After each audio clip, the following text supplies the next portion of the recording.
Welcome back to news buzz. പ്രധാനപ്പെട്ട മറ്റൊരു വാർത്തയിലേക്ക് പോകുന്നു. കുണ്ടറ പോലീസ് മർദ്ദന ആരോപണത്തിൽ മരിച്ച സിയാദിന്റെ മകളും പോലീസുകാരനായ ശ്രീജിത്തും തമ്മിലുള്ള ഫോൺ സംഭാഷണം പുറത്ത്. തന്റെ അച്ഛനെ ഇടിച്ചത് സാറാണെന്ന് അച്ഛൻ പറഞ്ഞിരുന്നുവെന്ന് സംഭാഷണത്തിൽ പറയുന്നുണ്ട്. മർദ്ദിച്ചതിന് തങ്ങളുടെ കയ്യിൽ തെളിവുണ്ട്. ആശുപത്രിയിൽ പോയപ്പോൾ ആരാണ് മർദ്ദിച്ചതെന്ന് അവർ ചോദിച്ചെന്നും മകളുടെ സംഭാഷണത്തിൽ പറയുന്നു. എന്നാൽ തങ്ങൾ മർദ്ദിച്ചിട്ടില്ലെന്ന് പോലീസ് പറയുന്നതും ശബ്ദരേഖയിലുണ്ട്. പോലീസ് മർദ്ദനത്തെ തുടർന്നാണ് സിയാദ് മരിച്ചതെന്നാണ് കുടുംബത്തിന്റെ ആരോപണം. ആദ്യം ആ ഓഡിയോ കേൾക്കാം. സാറ് അവിടെ ഇട്ട് ഇടിച്ചെന്ന് അന്ന് അവിടെ വെച്ച് പപ്പ പറഞ്ഞായിരുന്നു.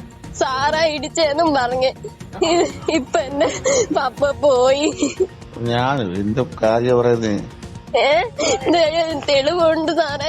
അങ്ങനെ ആശുപത്രി പോയപ്പോ ഇത് ആരെ ഇടിച്ചെന്ന് വെച്ച് നട്ടല് മൊത്തം പഴുത്തിപ്പോ സീരിയസ് ആയിട്ട് കിടന്ന് ഇപ്പൊ പോയി. അന്ന് സാറിന്റെ അടുത്ത് 100 വട്ടം ഞാൻ പറഞ്ഞതാ വയ്യാത്ത പോയി. ഞങ്ങൾക്കാണ് ഇപ്പൊ ഇല്ലാതെ വന്നത്. കുണ്ടറ സ്റ്റേഷന് മുന്നിൽ ഡിവൈഎഫ്ഐ പ്രവർത്തകർ കുത്തിയിരുന്ന് പ്രതിഷേധിക്കുകയാണ്. വിഷയത്തിൽ ആഭ്യന്തരമന്ത്രി DGPയോട് റിപ്പോർട്ട് തേടി. AV ജയശങ്കർ ചേരുന്നു. ജയശങ്കർ, ആ ഓഡിയോ കേൾക്കുമ്പോൾ നമുക്ക് വിഷമം തോന്നുന്നു. ഒരു മകളുടെ വാക്കുകളാണ്. പോലീസുകാരെ വിളിച്ചാണ് അവർ ആ സംഭാഷണം നടത്തുന്നത്. അതിപ്പോൾ ഇതാ പ്രതിഷേധമാണ് ഇപ്പോൾ കണ്ടുകൊണ്ടിരിക്കുന്നത്. ഡിവൈഎഫ്ഐയുടെ പ്രതിഷേധമാണ്. ഇതിൽ കുടുംബത്തിന്റെ ആരോപണം പോലീസ് മർദ്ദനത്തിലാണ് സിയാദ് കൊല്ലപ്പെട്ടത് എന്നുള്ളതാണ് കുടുംബത്തിന്റെ വലിയ ആരോപണം. അതിനെതിരെ ഇപ്പോൾ ഡിവൈഎഫ്ഐ പ്രവർത്തകർ കുണ്ടറ സ്റ്റേഷന് മുന്നിൽ പ്രതിഷേധിക്കുകയാണ്.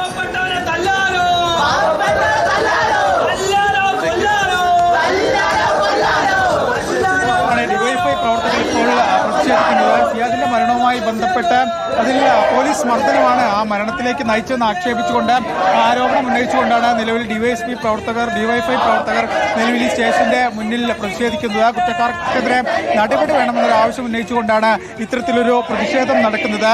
ഈ ജൂൺ മാസം 16-ാം തീയതിയാണ് സിയാദിനെ പോലീസ് കസ്റ്റഡിയിൽ എടുക്കുന്നത്. പിന്നീട് മണിക്കൂറുകൾക്കുള്ളിൽ തന്നെ സിയാദിനെ വിട്ടയക്കുകയും ചെയ്തു. അതിനുശേഷം ജൂലൈ 2-ാം തീയതിയാണ് സിയാദ് ആശുപത്രിയിൽ ചികിത്സ തേടുന്നത്. ആദ്യം കുണ്ടറ താലൂക്ക് ആശുപത്രിയിലും പിന്നീട് കൊല്ലം ജില്ലാ ആശുപത്രിയിലും അതിനുശേഷം തിരുവനന്തപുരം മെഡിക്കൽ കോളേജിലേക്കും സിയാദിനെ മാറ്റുകയായിരുന്നു. 2 ദിവസം മുമ്പാണ് സിയാദ് മരണപ്പെടുന്നത്. ഇതുമായി ബന്ധപ്പെട്ട പോസ്റ്റ്മോർട്ടം റിപ്പോർട്ടിൽ ഉൾപ്പെടെ ഹൃദയത്തിനേറ്റ അണുബാധയാണ് മരണകാരണമെന്നാണ് പോസ്റ്റ്മോർട്ടം റിപ്പോർട്ട് പറയുന്നത്. പോലീസ് ഈ മർദ്ദനം കസ്റ്റഡിയിൽ മർദ്ദിച്ചു ഉൾപ്പെടെയുള്ള ആരോപണങ്ങളൊക്കെ തന്നെ പോലീസ് തള്ളുന്ന സാഹചര്യവും നിലവിലുണ്ട്. ഔദ്യോഗികമായി ഈ കേസുമായി ബന്ധപ്പെട്ട് ഇത്തരത്തിൽ മർദ്ദനങ്ങളൊന്നും നടന്നിട്ടില്ല. ഇയാളെ ഒരു പരാതിയുടെ അടിസ്ഥാനത്തിൽ വിളിച്ചു വരുത്തി പിന്നീട് വിട്ടയച്ചു എന്നാണ് പോലീസിന്റെ ഒരു ഔദ്യോഗിക വിശദീകരണം. പക്ഷേ കാര്യങ്ങൾ അങ്ങനെയല്ല. പോലീസ് കസ്റ്റഡിയിൽ വെച്ച് മർദ്ദിച്ചു എന്നാണ് കുടുംബം പറയുന്നത്. ഈ വീട്ടിൽ നിന്ന് ജീപ്പിൽ കൊണ്ടുവരുന്ന വഴി ജീപ്പിൽ വെച്ച് ക്രൂരമായിട്ടുള്ള മർദ്ദനം സിയാദ് നേരിട്ടു എന്നാണ് കുടുംബത്തിന്റെ ഒരു ആക്ഷേപം. ഈ സ്റ്റേഷനിലെ തന്നെ CPO ശ്രീരാജാണ് ഇത്തരത്തിൽ മർദ്ദനം നടത്തിയെന്നും കുടുംബം ആരോപണം ഉന്നയിക്കുന്നുണ്ട്. എന്തായാലും ശാസ്താംകോട്ട DYSP ഉൾപ്പെടെയുള്ള ഉദ്യോഗസ്ഥർ ഈ സ്റ്റേഷനിലുണ്ട്. ഒപ്പം തന്നെ ഡിവൈഎഫ്ഐയുടെ നേതാക്കൾ കുറച്ചധികം നേരമായി പ്രവർത്തകരൊക്കെ തന്നെ ഇവിടെ പ്രതിഷേധമായി നിൽക്കുന്നു. അവർ ഇതുവരെ പിരിഞ്ഞു പോകാൻ തയ്യാറായിട്ടില്ല. ഒരു സംഘർഷ സാധ്യത സ്റ്റേഷന് മുന്നിൽ എങ്കിൽ പോലും ഇക്കാര്യത്തിൽ ഒരു തീരുമാനമാകാതെ പിരിഞ്ഞു പോകില്ലെന്നാണ് അവർ പറയുന്നത്. ഇപ്പോൾ അല്പസമയം മുമ്പ് ആഭ്യന്തരമന്ത്രി രമേശ് ചെന്നിത്തല ഈ വിഷയത്തിൽ ഇടപെടുകയും സംസ്ഥാന പോലീസ് മേധാവിയോട് കുണ്ടറയിലെ ഈ പോലീസ് മർദ്ദന ആരോപണത്തിൽ റിപ്പോർട്ട് തേടി ചെയ്തിട്ടുണ്ട്. എന്തായാലും സംസ്ഥാന പോലീസ് മേധാവി അധികം വൈകാതെ ആഭ്യന്തര വകുപ്പ് മന്ത്രിക്ക് ഇതുമായി ബന്ധപ്പെട്ട റിപ്പോർട്ട് നൽകുമെന്നാണ് മനസ്സിലാക്കുന്നത്. ഈ കേസുമായി ബന്ധപ്പെട്ട് വലിയ തോതിലുള്ള ആരോപണങ്ങളാണ് കുടുംബം ഉന്നയിക്കുന്നത്. പോലീസ് കസ്റ്റഡിയിൽ വെച്ച് മർദ്ദിച്ചു. ആ മർദ്ദനത്തിൽ നട്ടലിനുൾപ്പെടെ പൊട്ടലുണ്ടായി. ആ പൊട്ടല് മരണത്തിലേക്ക് നയിച്ചാണ് കുടുംബത്തിന്റെ ഒരു ആക്ഷേപം. കഴിഞ്ഞ ജൂൺ മാസത്തിലാണ് ഇത്തരത്തിൽ സിയാദിനെ പോലീസ് കസ്റ്റഡിയിൽ എടുക്കുകയും പിന്നീട് വിട്ടയക്കുകയും ചെയ്യുന്നത്. ഇത് കഴിഞ്ഞ ഏറെ ദിവസങ്ങൾ കഴിഞ്ഞാണ് സിയാദ് ആശുപത്രിയിൽ ചികിത്സ തേടുകയും ചെയ്തത്. പക്ഷേ ഇതുവരെ ഇതുമായി ബന്ധപ്പെട്ട് ഈ മരണം സംഭവിക്കുന്നവരെ ഇതുമായി ബന്ധപ്പെട്ട് ഒരു തരത്തിലുള്ള പരാതിയും ലഭിച്ചിട്ടില്ല എന്നാണ് പോലീസ് പറയുന്നത്. ഈ മരണത്തിന് ശേഷമാണ് ഇത്തരത്തിൽ പരാതി ഉൾപ്പെടെ ലഭിക്കുന്നതെന്നും പോലീസ് വ്യക്തമാക്കുന്നു. കസ്റ്റഡി മർദ്ദനം ഉൾപ്പെടെയുള്ള ആക്ഷേപങ്ങൾ പോലീസ് തള്ളുന്നുണ്ട്. എന്തായാലും നേതാക്കൾ ഈ DYSP ഉൾപ്പെടെയുള്ള ആളുകളുമായി സംസാരിച്ച് പുറത്തു വന്നിട്ടുണ്ട്.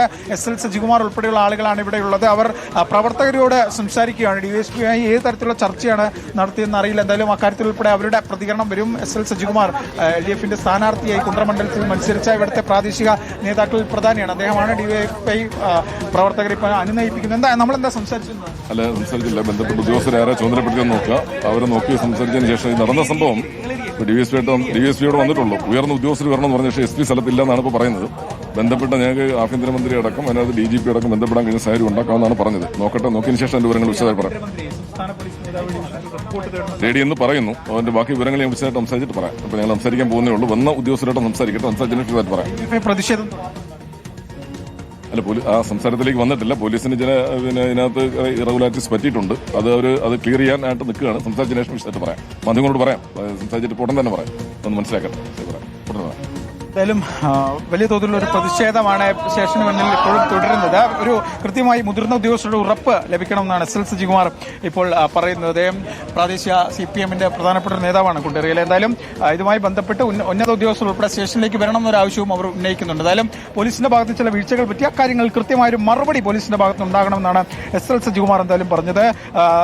വലിയ വേദന ഉണ്ടാക്കുന്ന ഒരു വിഷയമാണ്. ഒരു കുടുംബത്തെ സംബന്ധിച്ച് അവരുടെ എല്ലാമെല്ലാമായ ഒരാളാണ് ഇത്തരത്തിൽ പെട്ടെന്ന് മരണപ്പെടുന്ന സാഹചര്യം ഉണ്ടായത്. ആ കുട്ടികളുടെ സംഭാഷണത്തിൽ ഉൾപ്പെടെ വൈകാരികത എന്തായാലും ഉണ്ട്. എന്തായാലും DYFI പ്രവർത്തകർ സ്റ്റേഷന് മുന്നിൽ സ്റ്റേഷൻ കവാടത്തിൽ നിലവിൽ കുത്തിയിരുന്ന് പ്രതിഷേധിക്കുകയാണ്. നമ്മൾ ആ ഓഡിയോ സന്ദേശം പോലീസുമായിട്ടൊക്കെ മകൾ സംസാരിക്കുന്ന ആ സന്ദേശം കേട്ടു. സിയാദിന്റെ സ്വന്തം മകളല്ല അത്, പക്ഷെ എന്നാൽ പോലും സിയാദുമായി അത്രമാത്രം വൈകാരിക അടുപ്പമുണ്ട് എന്നത് വ്യക്തമാക്കുന്ന ഒരു സംഭാഷണം കൂടിയാണ് ആ റോഷിനി അതിൽ നിന്ന് വ്യക്തമാകുന്നത്. എന്തായാലും ഈ വിഷയവുമായി ബന്ധപ്പെട്ട് കൃത്യമായൊരു നടപടി ഉണ്ടാകുമെന്ന് തന്നെ പോലീസിൽ നിന്നൊരു വിവരം ലഭിക്കുന്നു. ഏതെങ്കിലും തരത്തിൽ വീഴ്ച കണ്ടെത്തിയാൽ, വീഴ്ച ഉണ്ടെന്ന് ഉറപ്പായാൽ, തെളിഞ്ഞാൽ കൃത്യമായ നടപടി ഉണ്ടാവുന്ന പോലീസിൽ നിന്ന് ഉന്നത ഉദ്യോഗസ്ഥർ പറയുന്ന സാഹചര്യമുണ്ട്. പക്ഷേ ഇതുവരെ അത്തരത്തിൽ മർദ്ദനമൊന്നുമില്ല എന്നാണ് പോലീസ് ഉദ്യോഗസ്ഥരുമായി ബന്ധപ്പെടുമ്പോൾ അവർ നിലവിൽ നൽകുന്ന ഒരു വിശദീകരണം. എന്തായാലും ഉന്നതമായ ഒരു അന്വേഷണം ഉൾപ്പെടെയുള്ള കാര്യങ്ങൾ ഈ വിഷയവുമായി ബന്ധപ്പെട്ടുണ്ടാകുമെന്ന് തന്നെയാണ് സംസ്ഥാന പോലീസ് മേധാവിയുടെ കാര്യത്തിൽ നിന്നുൾപ്പെടെ നമുക്ക് ലഭ്യമാകുന്ന വിവരം. ജയശങ്കറാണ് വിശദാംശങ്ങൾ നൽകിയത്. ഒരു 13-കാരനെ കാണാനില്ല എന്ന് പറയുന്ന അയൽക്കാരന്റെ ഒരു പരാതിയിലാണ് ജൂൺ 16 രാത്രി സിയാദിനെ കസ്റ്റഡിയിലെടുക്കുന്നത്. ജൂൺ 17 ഈ അമ്മയും മകളും ആ പോലീസ് സ്റ്റേഷന് മുന്നിൽ അക്ഷരാർത്ഥത്തിൽ കാത്തിരിക്കുകയായിരുന്നു സിയാദിനെ വിട്ടുകിട്ടാനായിട്ട്. ഒരു ആരോഗ്യ പ്രശ്നങ്ങളും ഇല്ലാതിരുന്ന ഒരു യുവാവിനെ തിരിച്ച് പോലീസ് സ്റ്റേഷനിൽ നിന്ന് ഇറക്കുമ്പോൾ അദ്ദേഹത്തിന് ആന്തരികമായ ചില പരിക്കുകൾ അടക്കമേറ്റിരുന്നു എന്നാണ് കുടുംബം പറയുന്നത്. അങ്ങനെ ആശുപത്രിയിലാക്കുന്നു. ഡോക്ടർമാരുടെ അടക്കം സ്ഥിരീകരണം നമുക്ക് ഈ വിഷയത്തിൽ വരേണ്ടതുണ്ട്. എന്തായാലും കുടുംബത്തിന്റെ ആരോപണം വളരെ ഗൗരവതരമാണ്. അതിൽ പോലീസുകാരനും ഈ മകളും തമ്മിലുള്ള ഫോൺ സംഭാഷണമാണ് നമ്മൾ കേട്ടതും.